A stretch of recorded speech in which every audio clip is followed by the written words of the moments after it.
안녕하세요. 역사는 히스토리인 이야기죠. 역사를 이야기로 풀어보는 이기환의 하이스토리입니다. 얼마 전에 제가 하이스토리 한국사라는 책을 펴냈다고 했죠. 우리 역사 속 다양한 유물과 유적 그리고 인물과 사건 관련 에피소드를 이야기체로 풀어봤습니다. 상식을 넓히고 시체말로 아는 체 할 수 있게 만든 책이니까 많이 사랑해 주십시오. 1974년 4월 어느 날 안승주 공주서대 교수에게 한 통의 전화가 걸려왔습니다. 평소 알고 지내던 충남부여 초천면 송국리 주민이 다급한 목소리로 알려온 건데요. 요즘 마을에 도굴꾼들이 드나든다라는 거였습니다. 전화를 받은 안 교수는 4월 19일 당시 김영배 국립공주박물관장과 함께 현장으로 달려갔는데요. 과연 마을 주민이 지목한 지점에서 소나무 일부를 파옮기고 흙을 걷어내자 무덤 덮개돌의 윤곽이 드러났습니다. 고인돌의 덮개돌처럼 컸다고 합니다. 주민들이 협조를 얻어 덮개돌을 들어올렸더니 돌놀이 보였고 돌놀 안에는 흙과 돌덩이가 채워져 있었다고 합니다. 내심 매몰된 형태가 고르지 않았기 때문에 이 도굴이 의심되었다라고 했는데요. 그러나 반신반의하면서 내부 흙을 걷어내자 놀라운 광경이 펼쳐졌다고 합니다. 바닥면에 유령식 청동검과 함께 청동끌, 대롱옥, 고분옥, 화살쪽, 간돌검 같은 33점의 유물이 고이 놓여져 있었습니다. 이 중 유령식 동검은 중국 요령성에서 집중 출토되던 청동검이었는데요. 기원전 9세기에서 8세기 사이 유물로 알려져 있죠. 송국리 출토품은 전형적인 중국식 동검과는 다릅니다. 승배의 한쪽에 홈이 파진 형식으로 유령지방에서는 보이지 않은 한국산, 그것도 한반도 중서부와 남부에서만 보이는 형식이라고 합니다. 그런 유물이 다름 아닌 한반도에서, 그것도 출토지가 확실한 송국리에서 확인된 겁니다. 당시로서는 획기적인 발견이어서 언론에 대대적인 보도가 이어졌습니다. 그럴 수밖에 없었습니다. 왜냐하면 일제강점기부터 일본 학자들은 한반도는 원시적인 석기 시대에 머무르고 있다가 중국에서 청동기와 철기 같은 선진 문화가 한꺼번에 유입되어서 석기와 금석기가 함께 쓰였다라는 금석 병영기의 용어를 쓰고 있었거든요. 물론 1960년대부터 대전 괴정동과 화순 대곡리 등에서 청동 유물이 발굴되기는 했는데요. 그러나 연대가 기원전 4세기에서 3세기 이상 올라가지는 않았습니다. 그런 마당에 기원전 9에서 8세기부터 중국에서 유행한 요령식 청동검을 직접 수습했다면 어떨까요? 중국과의 시간차를 감안하더라도 한반도 청동기 연대를 기원전 8세기에서 7세기 혹은 최소한 기원전 6세기에서 5세기까지는 올려다볼 수 있는 자료로 평가가 됐습니다. 게다가 요령식 동검과 간돌검 즉 마제석검이 동반된 것도 의미심장했죠.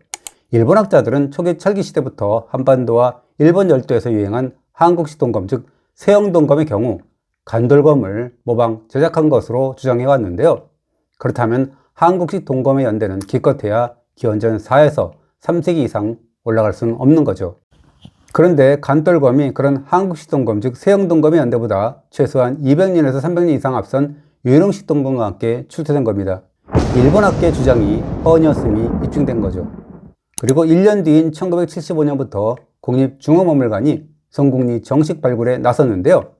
이 발굴에서 특히 주목되는 유물이 2점 출토되었습니다. 그 중 하나는 대롱옥을 뚫는 데 사용한 송곳과 그 송곳을 이용해서 제작한 것으로 보이는 대롱옥 6점이 구덩이에서 나왔다는 겁니다. 옥기 제작소로 추정이 되죠. 또 하나는 한 집자리에서 청동도끼를 제작하는 데 쓰인 커프집이 확인된 겁니다. 절반만 남아있다면 부채꼴 형태의 청동도끼, 거푸집으로 보입니다. 1년 전 돌롤무덤에서 수습한 청동검도 이와 같은 거푸집으로 자체 제작했겠죠. 이후 송국리에서는 지금까지 27차례 학술 발굴이 이어졌는데요. 115개에 이르는 집자리와 각종 건물터 그리고 다양한 청동기와 석기 등의 유물이 쏟아져 나왔습니다. 고고학계에서는 송국리 문화 혹은 송국리 유형이라는 새로운 개념이 등장했죠. 한국사 교과서에 그 명칭이 등장했고요. 송국리 문화는 과연 어떤 특징을 갖고 있을까요? 한반도 청동기 문화의 후반부 즉 기원전 9세기에서 기원전 5세기를 대표한다라고 할 수 있습니다. 충청도와 전라도 그리고 동남부를 제외한 영남에서 폭넓게 나타납니다. 송국리 문화 즉 송국리 유형의 양대 시그니처는 원형 집자리와 독이라고 할 수 있습니다. 그중 돼지코 모양의 원형 집자리는 송국리 문화의 대표 아이콘이죠. 즉 원형 집자리의 바닥 한가운데에 타원형의 구덩이를 파고 그 구덩이 속 양끝에 중심 기둥을 세운 구조인데요. 영락 없는 돼지코의 모습입니다. 송국리형 독이 즉 토기도 빼놓을 수 없습니다. 바닥이 좁고 몸통은 배부르며 입이 오므라졌다가 살짝 바깥쪽으로 틀어지는 독특한 독이인데요. 모양이 한결같습니다. 이외에도 송국리 문화를 설명해주는 유구와 유물이 더 있습니다. 집을 짓기 위한 벌채용 혹은 농경도구 가공용으로 쓰인 홈자기가 그것이고요. 또 두 개의 날로 수확의 효율성을 높인 삼각형 돌날도 송국리형입니다. 날이 한쪽만 나 있던 기존의 반달 돌칼을 발전시킨 겁니다. 또 송국리 문화 중 또 하나의 지표유물은 손자의 부분에 오목한 단즉 홈이 없이 매끈한 형태를 띠는 간돌검 즉 마제석검이 있습니다. 그리고 살상력을 높이기 위해서 마른 목골로 제작한 화살촉도 눈에 띄고요. 그리고 온감묘 즉 동날 무덤도 송국리 유형입니다. 송국리식 독이 밑부분에 구멍을 뚫어서 관으로 사용했죠. 송국리에서는 아직 논밭 같은 경작 유구를 찾지는 못했는데요. 그러나 논 방식의 벼농사가 주된 생업경제로 자리 잡은 것으로는 추정이 됩니다. 집터와 저장구덩이에서는 다량의 탄화미 즉 불탄 쌀이 출토되었고요. 또 벽시 자국이 찍힌 도기와 쌀이 담긴 도기도 확인되었습니다. 쌀이 주된 식량원이었음을 알 수가 있죠. 그리고 쌀만 먹지는 않았습니다. 조와 기장, 콩, 팥, 밀 등 8종의 불탄 곡물도 함께 출토되었습니다. 조리 과정에서 가열되어 늘어붙은 유기물과 그 흐름이 도기 안에서 확인되기도 했습니다. 그리고 송국리에서 지금까지 확인된 집자리만 115개에 달하는데요. 대규모 마을 공동체였음을 알 수가 있죠. 청동문 같은 고급 유물이 출토된 1호 돌널 무덤은 송국리 공동체의 최고 수장의 무덤이었을 가능성이 큽니다. 이곳에서 확인된 대형 집자리는 지배자의 주거지였을 가능성이 짙고요. 구릉상부에서 확인된 약 25평짜리 건물은 공공 집회장이나 작업장 혹은 종교시설 등으로 보입니다. 그리고 상당수 건물 내부는 불탄 흙과 숯으로 채워져 있는데요. 화재로 소실된 것으로 보입니다. 그 중에는 석가래와 마루돌이가 그대로 폭삭 내려앉은 집자리도 있습니다. 그 집자리는 앞뒤 사다리꼴이고 양측 삼각형 형태의 오진각 주택으로 복원됩니다. 또 길이 20m 안팎의 지상식 건물 2기가 확인됐는데요. 이 두 건물터를 둘러싼 나무 울타리와 함께 망루로 추정되는 건축물의 흔적도 보입니다. 이 두 건물은 마을의 집단 의뢰와 관련된 물품이나 혹은 생산물을 저장하는 창고일 수 있습니다. 그 앞의 공간은 공공 집회장소로 보이고요. 그런데 얼마 전에 지금까지 밝혀진 송국리 문화 양상이 상상 이상일 수 있다라는 최신 발굴 성과가 발표되었습니다. 즉 이번 발굴 현장은 송국리 유적의 주 능선에서 남쪽으로 이어지는 경사면에 자리 잡고 있는데요. 그런데 한국전통문화대의 발굴 결과 택지를 포함한 대지 조성을 위해서 흙을 쌓고 다지는 성토의 흔적이 300평 이상이나 확인되었습니다. 지금도 신도시 개발을 위해서 들쭉날쭉한 땅을 고르게 만들려고 흙을 쌓고 다지지 않습니까? 송국리에서도 경사면의 위쪽 땅을 자른 뒤에 그 깎아낸 흙을 활용해서 바닥면을 최대 140cm 정도로 견고하게 다지는 방식으로 조성된 성토의 흔적이 보입니다. 그런데 이게 이번만 불쑥 발견된 게 아닙니다. 1992년부터 지금까지 송국리 곳곳에서 확인되고 있는데요. 그러나 이전에는 한정된 양상으로만 보였는데 이번에는 매우 넓은 면적의 성토층이 확인된 겁니다. 지금까지 송국리 발굴은 전체 면적의 10% 정도밖에 이루어지지 않았거든요.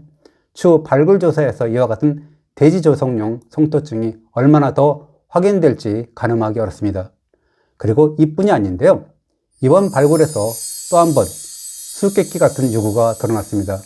동쪽과 서쪽에서 확인된 약 20m 정도 길이의 나무 기둥열입니다. 둘 다 이중열로 되어 있는데요. 서쪽 나무 기둥열은 기존의 땅에 조성했고 동쪽 나무 기둥열은 대지를 성토한 뒤에 박아 넣었습니다. 동쪽 기둥열의 경우 구멍 바닥에 석재, 돌을 놓았는데요. 이것이 다수입니다. 근데 왜 이렇게 차이를 두었을까요? 아무래도 인공적으로 쌓은 성토층이만큼 바닥층이 단단하지 않았기 때문이고 그래서 석재를 놓아서 고정시켰을 겁니다. 그런데 이보다 더 중요한 게 있습니다. 나무 기둥열 역시도 이번에만 확인된 게 아니라는 겁니다.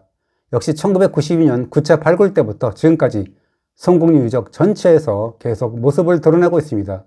확인된 기둥열은 총 연장 200m를 넘습니다. 향후 발굴 결과에 따라서 그 길이는 더 연장될 수도 있습니다. 처음에는 송국리 마을을 외부의 침입으로부터 보호하기 위해서 설치했던 나무 울타리 즉 목책으로 여겼습니다. 그러나 방어용이라면 구릉의 윤곽을 따라서 빙 둘러서 조성했겠죠. 그런데 확인되는 나무 기둥열은 일직선상으로 배치되었습니다. 그래서 방어시설은 아닌 것 같습니다. 어떤 용도일지 가늠이 안 되기 때문에 별의별 해석이 다 나오고 있습니다. 우선 나무 기둥열이 1호 돌널무덤 쪽으로 향하고 있다는 점에서 제사를 지내기 위한 통로 시설로 추정하는 견해도 있습니다. 또 북미 원주민이나 북유럽 바이킹 사회 등에서 보고되는 롱하우스를 떠올리는 연구도 있습니다.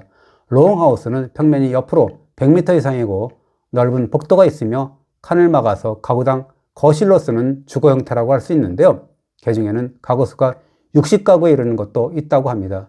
그 롱하우스의 관습법을 유지하고 통제하는 수장도 존재하고요. 또 여러 지역의 민족주에서 보고되는 특정 연령대 미혼 남성 숙소를 떠올리는 견해도 있습니다.